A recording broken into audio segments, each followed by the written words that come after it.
This is Alima. He's the trial captain of Melemele Island in Pokemon Ultra Sun and Moon, and he is officially the worst Pokemon trainer of all time. Now today we'll be ranking every trainer in the Pokemon series. But first, have you ever noticed that when you challenge a gym leader in Pokemon, you're not actually fighting them at their full power? There's trainers like Faulkner who challenge you with a level 7 Pidgey, but then he's also got this crazy rematch team and you realize, oh, the gym leaders hold back because it's your first badge fight. But this holds true for even the likes of Cynthia, who despite is always boasting a strong team, has a rematch fight in Brilliant Diamond and Shining Pearl that puts everything else to shame. Simply put, Pokemon trainers' first appearances often don't show their strongest team, and so today we've taken the strongest recorded version of every trainer's team in the series, and we've set up a battle simulation to make them all fight each other 100 times. The results are now in, and today we're going to be ranking every major Pokemon trainer from worst to best. And we're actually going to start today by looking at the bottom 10,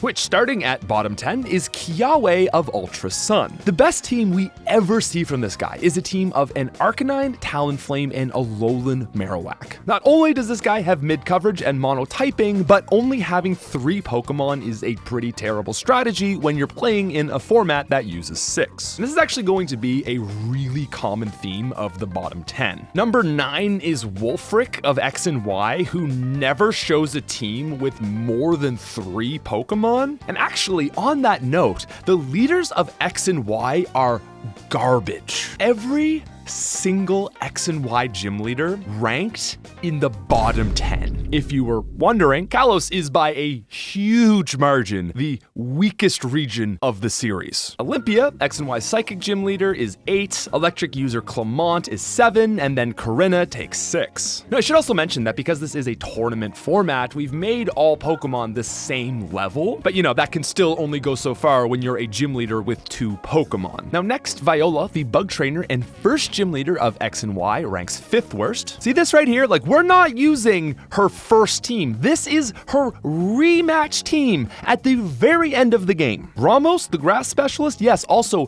2 Pokemon. Next up from here is Valerie, the fairy specialist. And then the worst X and Y trainer, second worst trainer in the entire history of Pokemon is Grant. Look at this. What is this? We've got a dragon Pokemon with no stab dragon move. Yet despite this mess, Alima with 3 Pokemon actually managed to rank worse. Alima is more useless than the subscribe button, which really only exists today to show a creator that you like their content. And I think really, if we look at this team right here, it's just gotta be a stat issue. Gumshoes is fine, I guess. I mean, Smeargle could be a good Pokemon if they had perhaps given it Spore or something else kind of cheeky. And then Kamala is running Slam.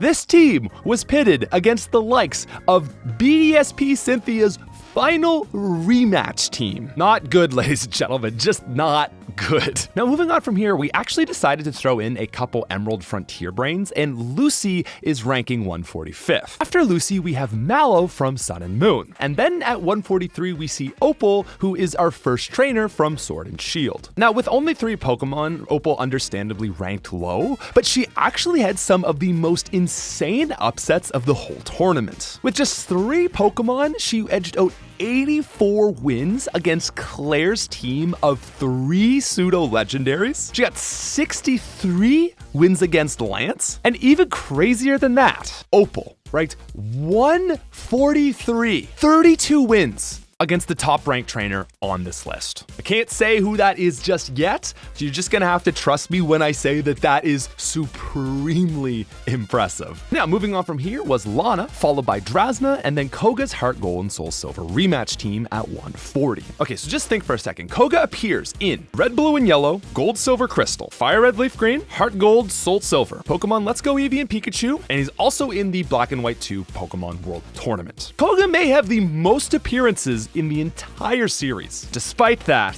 he is the lowest ranked trainer with an actual team of 6. Poison as a whole is not a great type. This team has got stuff, I guess. It's not even terrible. I mean, that muck Oh boy, that's a thing.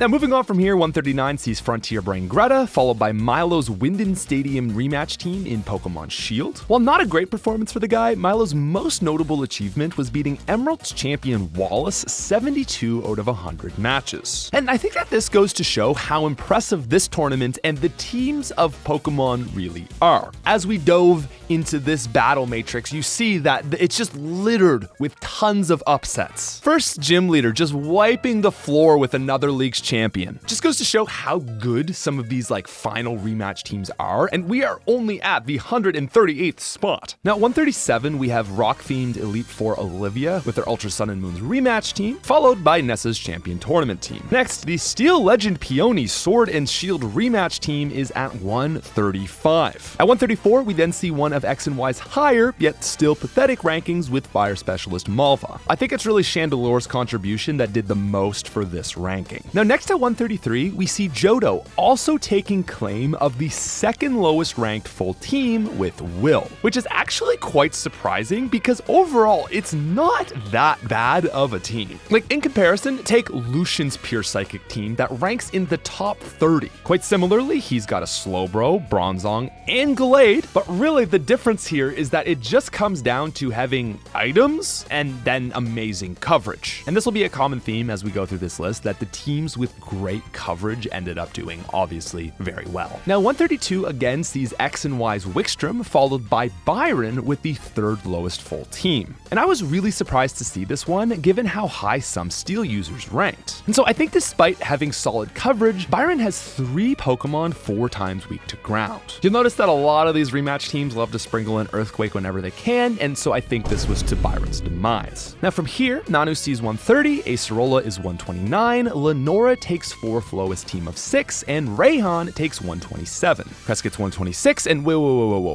what? Can we please back that up? So Rayhan didn't do all that good. Listen, the people, me, myself, we love Rayhan. We thought he would be good. Now, with this shock, I had to take a moment and try to figure out why Rayhan did so bad. And I mean, okay, he's got a Draught Torkoal that leads into a Hydro Pump Thunder Gudra. And then I said that to myself again, and it kind of hit me. Rayhan's base team in the context of a playthrough is really good, but his teams don't actually get better. And in this point, I actually wonder if it's worse because it's almost like anti-synergy. Like 2 Sun users and then there's Sandstorm and Gudra, like what is going on here? But then it really hit me, this list of trainers is just that good. Like if you come to this simulated tournament with this kind of team, you're bad because like these upcoming teams are just seriously that good. Now following Rayhan and then Cress, 125 is going to see Bruno's Heart Gold Soul Silver rematch team truly supplanting the Johto Elite Four as some of the worst in the series. Pierce from Sword and Shield is next, followed by B from Sword, Hala's Ultra Sun and Moon Grand Trial, Mina from Sun and Moon, Melanie from Shield, and then Erica's Pokemon World Tournament team at 119. For those unfamiliar with Black and White 2, it's important to note that it's got a really iconic post-game segment where all the trainers of the first 5 generations gather together for this huge tournament. The team sets are competitive, the Pokemon are well built, and everyone has items. This would turn out to be the place that we took most teams for the first 5 generations of trainers. Now from here, we have Gordy, followed by Alistair, and then it's actually Lieutenant Surge's World Tournament team at 116. It's certainly not the best electric team we'll see, but Rain Dance Electrode setting for Thunder and an Air Balloon Magnezone, you can definitely see how strong this list is going to become. Element 115 goes to Kahili, followed by Karen's E4 rematch, and then Whitney at 113. And this might throw people off to see Whitney getting a placement that isn't really representative of her, reputation. Now, through the mainline non-postgame section of the series, Whitney held the strongest team of 2 for almost 20 years and 6 generations. She was also the strongest 3rd gym leader up until Iona of Gen 9. Unfortunately, however, once you get to a full team competitive, Whitney loses the edge of really what made her, and that was Miltank at a very early section of the game. Still a respectable placement, but even for normal type trainers, this is very low. Now at 112, we then see Spencer, followed by Lorelei's Let's Go rematch team. 110 then sees Bede somehow beating the highly ranked Lance 56 times. Seibold is 109, and then Sydney takes the title of lowest ranked Hoenn Elite 4. This is, again, not a bad team. Scrafty has great coverage, and the rest of the team continues with that theme. Interestingly, it's actually Roxanne ranking next, but with her team from the World Tournament. 106 sees Derek, followed by Brandon, and then Marnie from Sword and Shield. Sophocles is 103, and at 102, we need to take a second to talk about Sillin. As the first gym leader of Black and White, Sillin comes back with a vendetta in the Pokemon World Tournament and puts together a crazy performing team considering these members. Because Sillin was able to pull off 15 wins against the top-ranked trainer of this list, with a Jumpluff of all things. Now, Hapu takes 101, and then we have Misty taking the 100th spot. Overall, this pure Kanto team with 3 Mono Waters did a pretty good job, all things considered. Bryson of Black and White 2 takes 99, and then we have what might be the series' best example of power creep. You may not have noticed this, but we actually haven't got to a single Gen 9 trainer yet. And so yeah, coming in at 98 is Katie's Blueberry Academy postgame team of Spidops, Heracross, Fortress, Lokix, Arachnid, and Ursaring. That is insane. This girl beat out 57 teams to supplant Scarlet and Violet as the best performing group in the series. Now, moving on from here, we've got Phoebe at 97, followed by Brassius at 96, Winona at 95, then Glacia, Chuck, Liza's World Tournament team at 92, followed directly by Tate's at 91. And we love to see results like this because it shows us that the simulation is actually doing a good job. Also, Tate and Liza, not one person. Who knew? Now at 90, we've got Emerald's final gym leader Juan rocking his World Tournament team. And then from here, we have Rourke of Sinnoh, who is only the second trainer of the Sinnoh games to be mentioned. I mean, sure, Byron was an upset, but dude, look at this man. Gen 4 trainers coming through with that spice. I mean, it's from the Pokemon World Tournament, so you could say that this is a Gen 5 team. Gen 9 trainers are currently winning, but Gen 4 is not too far behind. Now, next is going to see a pretty impressive placement for Steel types with Mullane's team of 5. Brock the Rock takes a respectable 87, which I'm guessing was mostly claimed thanks to Tyranitar and Aerodactyl. Chili takes spot 86, and then it is my boy Faulkner at 85. With the lowest level gym leader team in the series, Faulkner did have the title of worst mainline trainer, but it's pretty clear to me now that this man was pulling his punches because god damn did this guy show up for the World Tournament. Max Friendship Return Pidgeot, Red Card Crobat, Focus Sash Aerodactyl, oh yeah, we're looking nice. Oh, what's that? Choice Scarf Haunch Crow,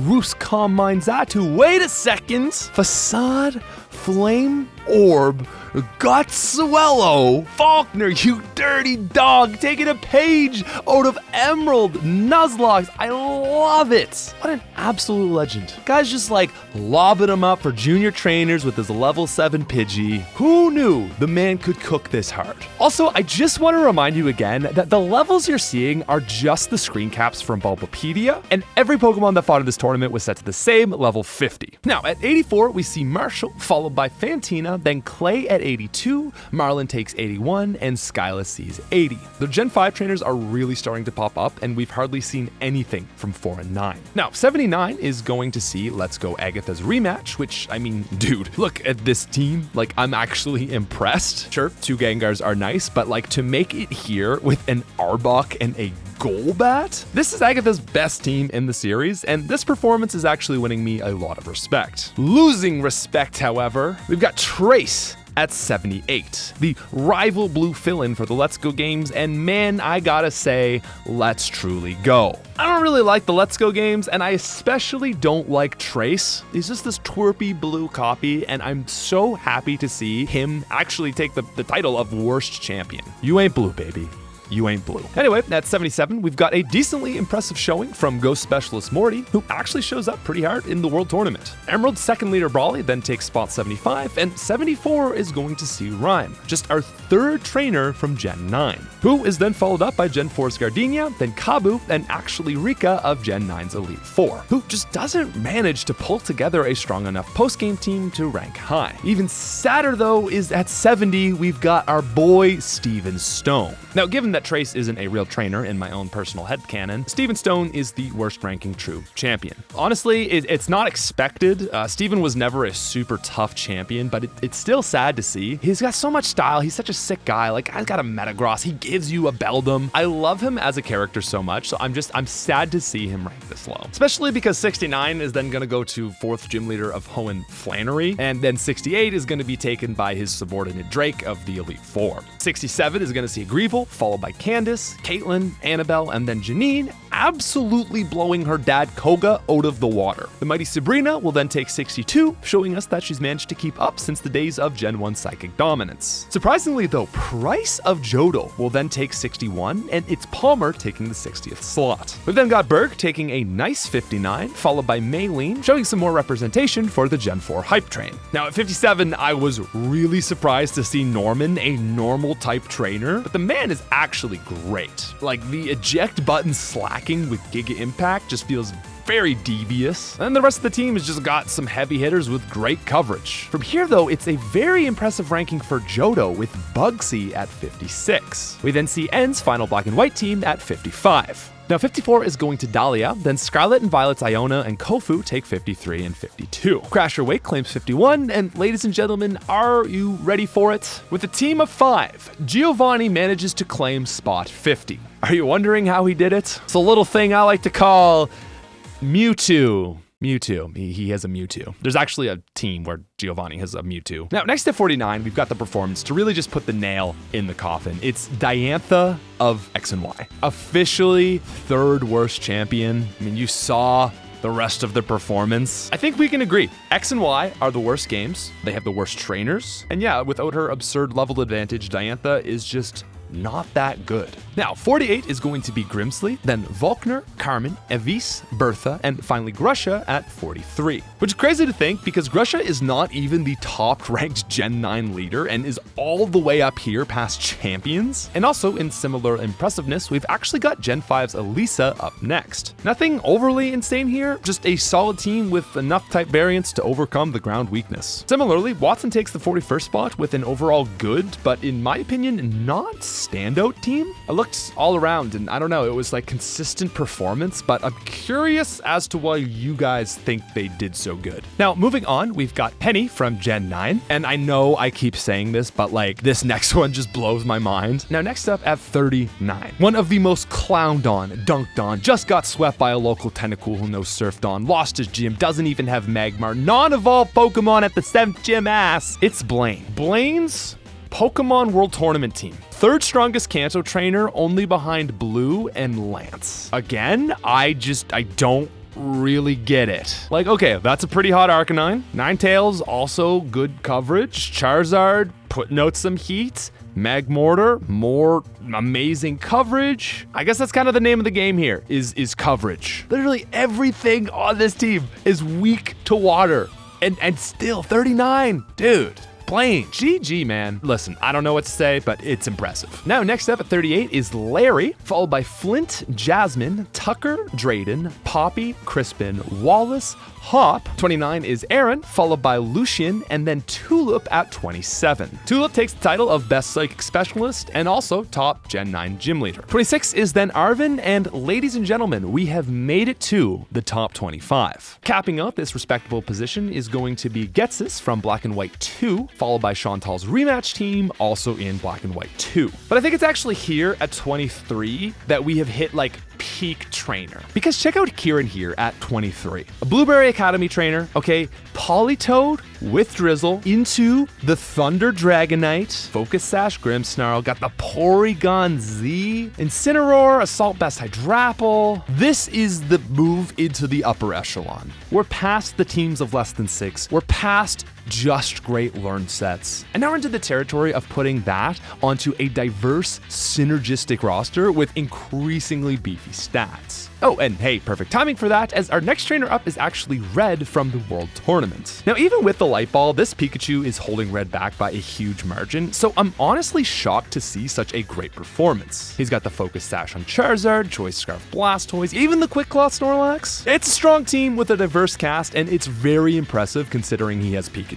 Now, next to 21, Claire is really surprising given her reputation, but then you look at this team and you're like, oh, 3 pseudo-legendaries. Okay. It's good, but like, of course it's good. It's not gonna be bad with this team comp. More impressive though, I would argue, is the number 20 spot, Sharon, with his Simisear and Liepard and Pheasant. This is a well-crafted team with not very good Pokemon, so I'm impressed to see it this high. And then at 19, we've got Kukui with his Decidueye-led team. This is a team with some really sick coverage and pretty solid mons, and I'm actually quite impressed that he ranked this high despite having no items. Now from here, we've got Hao with his Primarina-led team. Good coverage, good diversity, but not like the most impressive roster. And it's also important to note that this is a ranking of consistency. So, you know, you've got nothing but dragon types, you're gonna do pretty bad to the ice leaders, and that's gonna lower that score a bit. People like Hao and Kukui, they're consistent. Now at 17, I'm very happy to see Blue holding it down for Kanto. A roster of just absolute Kanto chads. Certainly not Blue's most iconic team, but easily his best. At 16, we've got the Dragon user Drayton of the Blueberry Academy. And then at 15, it's rival Hop with his Zacian. I feel like we already covered Hop.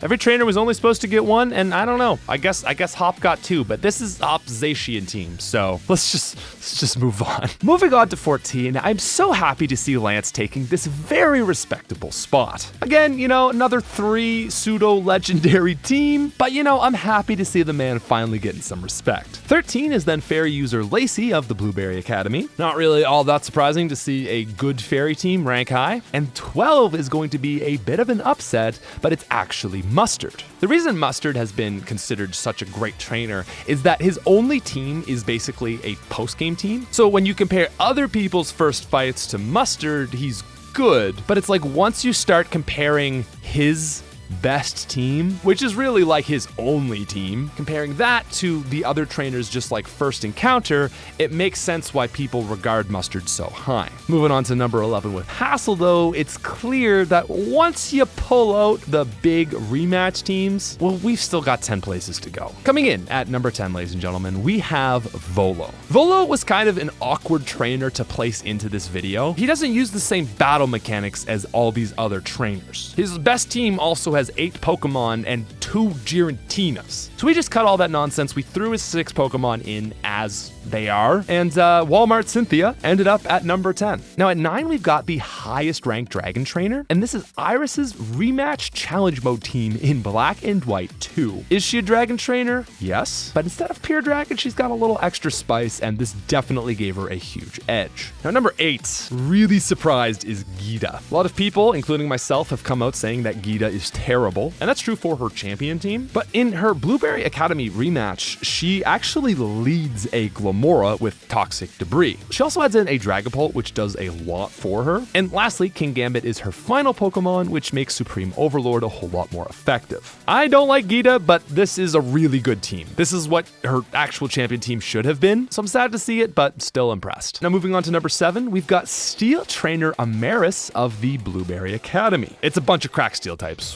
What more do you want? And then once again, it's Nemona's rematch team and the Blueberry Academy. It doesn't look that crazy, but like that's a good team.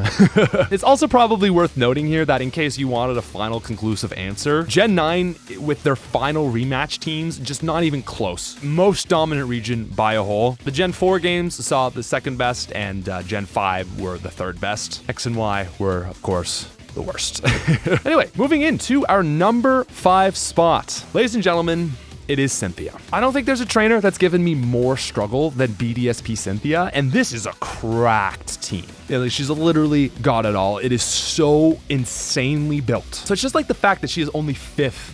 I just don't know how to feel. How do you feel? Are you disappointed? I was genuinely expecting like top 3. And as we move on to number 4 and see that it's Alder, yeah, what? Alder taking the number 4 spot. Highest ranked Pokemon World Tournament team. Not a legendary, not a pseudo. Maybe it's the Quiver Dance Volcarona? Like Conkeldurr, Uniclus, Crocodile, Chandelure,